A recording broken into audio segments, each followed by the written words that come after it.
Third year, welcome to online class. हम Karl Marx का अध्ययन कर रहे थे। हमने कार्ल मार्क्स के द्वंद्वात्मक भौतिकवाद के सिद्धांत का प्रारंभ किया था। उसके अंतर्गत मैंने आपको बताया था कि कार्ल मार्क्स ने द्वंद्वात्मक भौतिकवाद का सिद्धांत जो है हीगल से ग्रहण किया। उन्होंने द्वंद्वात्मक भौतिकवाद के अंतर्गत द्वंद्ववाद की अवधारणा हीगल से और भौतिकवाद की अवधारणा जो है फायरबाख से ग्रहण की। किंतु कार्ल मार्क्स का जो द्वंद्वात्मक भौतिकवाद का सिद्धांत है वो हीगल से बिल्कुल उलट है, यानी विपरीत है। जैसा कि कार्ल मार्क्स ने अपनी पुस्तक डास कैपिटल में भी बताया है। उन्होंने डास कैपिटल के अंतर्गत ये कहा है कि हालांकि मैंने हीगल के विचारों को ग्रहण तो किया है, लेकिन उनके विचार जो हैं सिर के बल थे और मैंने उन्हें सीधा करके पैरों के बल खड़ा किया। अर्थात हीगल के विचार जो है मार्क्स से बिल्कुल विपरीत थे। हीगल ने बताया कि समाज का विकास जो है वो विचारों के आधार पर हुआ है, लेकिन मार्क्स ने इसका विरोध किया और ये बताया कि समाज का जो विकास है, विभिन्न सभ्यता का जो विकास है वो विचारों के आधार पर नहीं होकर पदार्थों के आधार पर हुआ है। क्योंकि सबसे पहले समाज में या पृथ्वी पर पदार्थ आया है और पदार्थ के आने के पश्चात ही व्यक्ति के मस्तिष्क में विचारों का आविर्भाव हुआ है। इसलिए मार्क्स ने अपने पूरे सिद्धांत के अंतर्गत पदार्थ को अत्यंत ही महत्वपूर्ण माना है। हालांकि उन्होंने हीगल के विचारों का समर्थन करते हुए ये बताया कि विकास लगातार गतिशील और परिवर्तनशील होता है, लेकिन फिर भी उनमें जो तुलना या अंतर जो आता है वो मुख्य रूप से पदार्थों और विचारों का ही आता है। क्योंकि मार्क्स ये कहना चाहते हैं कि पदार्थ के बिना व्यक्ति के मस्तिष्क में विचार नहीं आ सकता। जैसे मैंने आपको हीगल के सिद्धांत में भी बताया था, न्यूटन के गुरुत्वाकर्षण के सिद्धांत का, कि हीगल ने ये बोला कि जब सेब पृथ्वी पर गिरा तो व्यक्ति के मन में या न्यूटन के मन में विचार आया, तभी उन्होंने गुरुत्वाकर्षण के सिद्धांत का प्रतिपादन किया। किंतु मार्क्स इससे जस्ट विपरीत बताते हुए कहते हैं कि यदि सेब ही नहीं होता तो न्यूटन के मस्तिष्क में विचार कैसे आता। इसलिए समाज के विकास की प्रक्रिया के अंतर्गत पदार्थ जो है अत्यंत महत्वपूर्ण माना जाता है। साथ ही साथ कार्ल मार्क्स का जो द्वंद्वात्मक भौतिकवाद का सिद्धांत है वो वर्तमान में अत्यंत ही महत्वपूर्ण माना जाता है।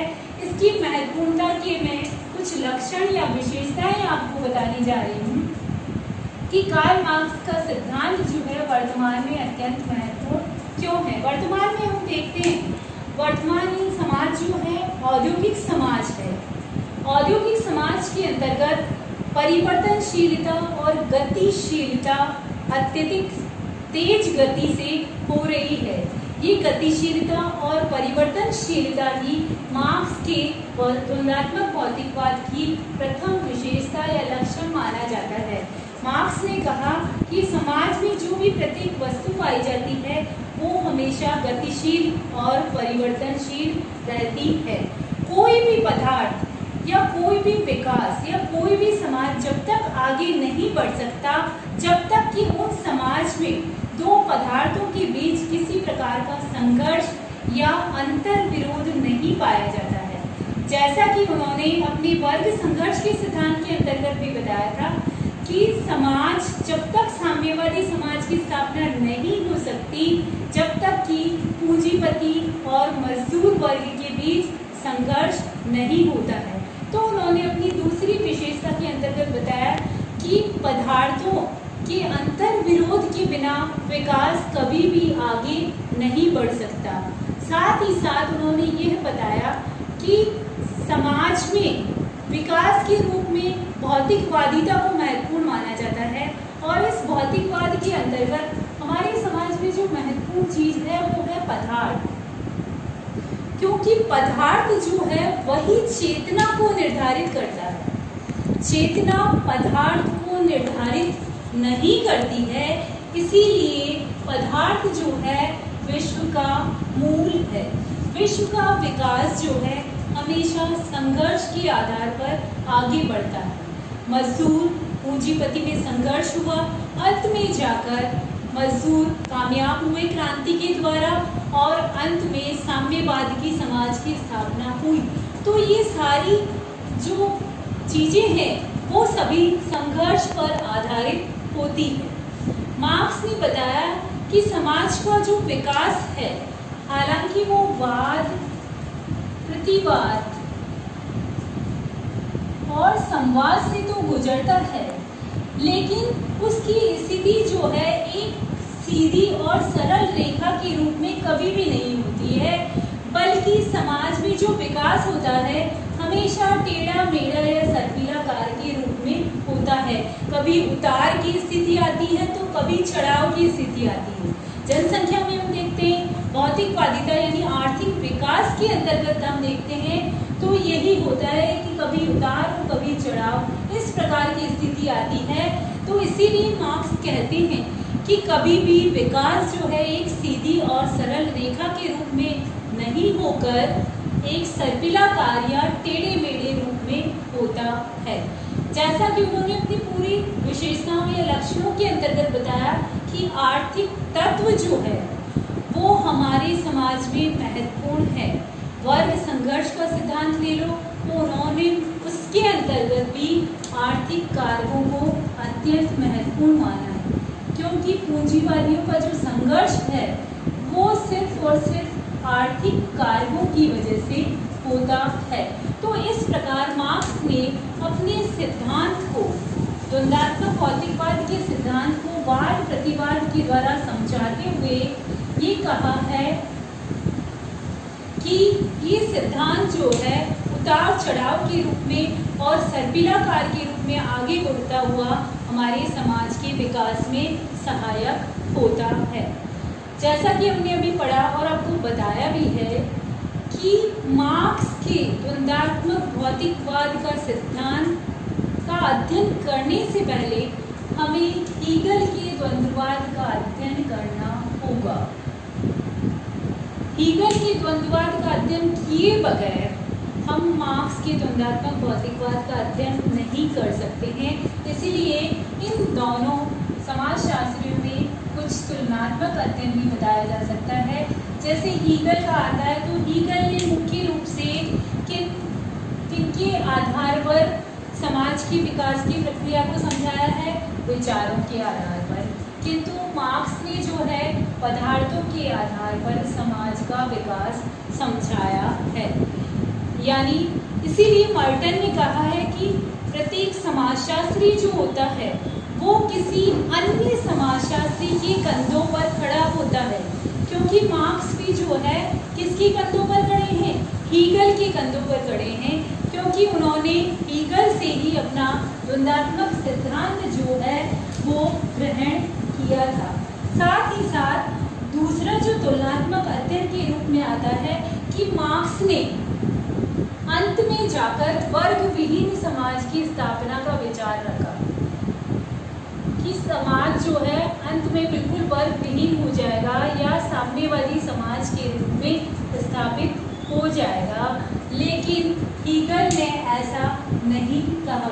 उन्होंने कहा विचारों की अनुभूति जो है व्यक्ति को अपने मस्तिष्क के आधार पर होती है, इसलिए व्यक्ति के मस्तिष्क में से विचार कभी भी समाप्त नहीं हो सकते हैं। साथ ही साथ हीगल का जो द्वंद्ववाद है वह आदर्शवादी है। आदर्शवादी क्यों है? क्योंकि इसके अंतर्गत उन्होंने विचारों के आधार पर समाज का विकास बताया है, जबकि मार्क्स का जो सिद्धांत है वो आदर्शवादी नहीं होकर प्रत्यक्षवादी है, यानी उसने प्रत्यक्षवादिता को महत्वपूर्ण माना है।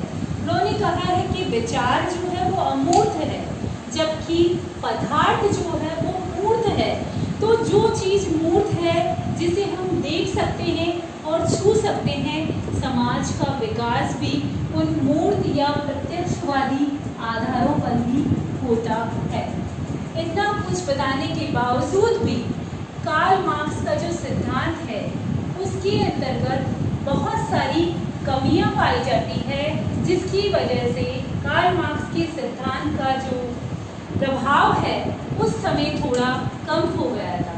सबसे पहली कमी जो पाई जाती है, कार्ल मार्क्स ने आत्मा की उपेक्षा कि जिन पदार्थों का निर्माण मनुष्य खुद करता है, मनुष्य स्वयं करता है, उसके अंतर्गत उन्होंने बताया कि मनुष्य में आत्मा का निवास होता है और मस्तिष्क होता है, उसी के आधार पर उसके अंतर्गत विचार आते हैं। तो इस आत्मा के बिना या विचारों के बिना कभी भी पदार्थ का विकास नहीं हो सकता है।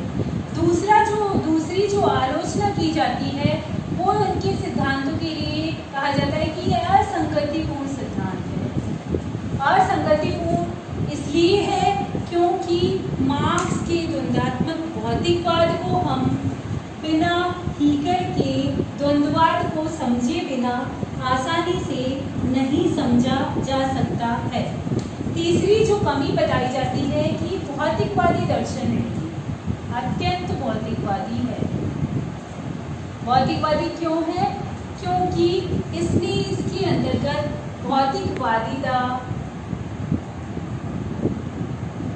या फिर पदार्थों को अत्यंत महत्वपूर्ण माना है, क्योंकि वर्तमान में पदार्थ जो होते हैं वही भौतिकवादिता के निर्माण में अत्यंत महत्वपूर्ण भूमिका निभाते हैं।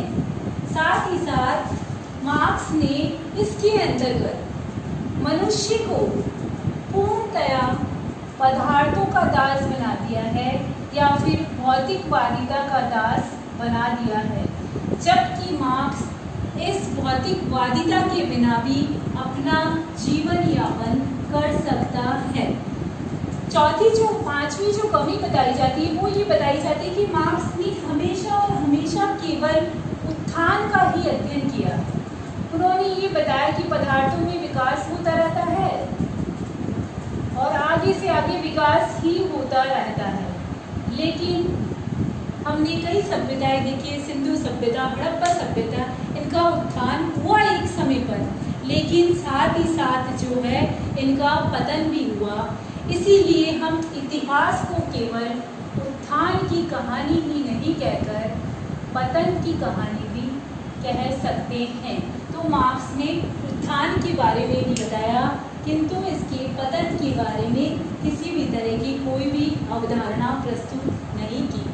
हालांकि कभी भी कोई भी सिद्धांत दिया जाता है तो उसकी कमियां तो बहुत होती है, लेकिन इन कमियों के बावजूद भी कार्ल मार्क्स का जो सिद्धांत है वर्तमान में अत्यंत महत्वपूर्ण माना जाता है, क्योंकि कार्ल मार्क्स ही जो था जिसने प्रत्यक्षवादिता का समर्थन किया और प्रत्यक्षवादिता के आधार पर उन्होंने वैज्ञानिक पद्धति का निर्माण किया और साथ ही साथ अंत में साम्यवादी समाज की जो अवधारणा है वो उन्होंने निर्मित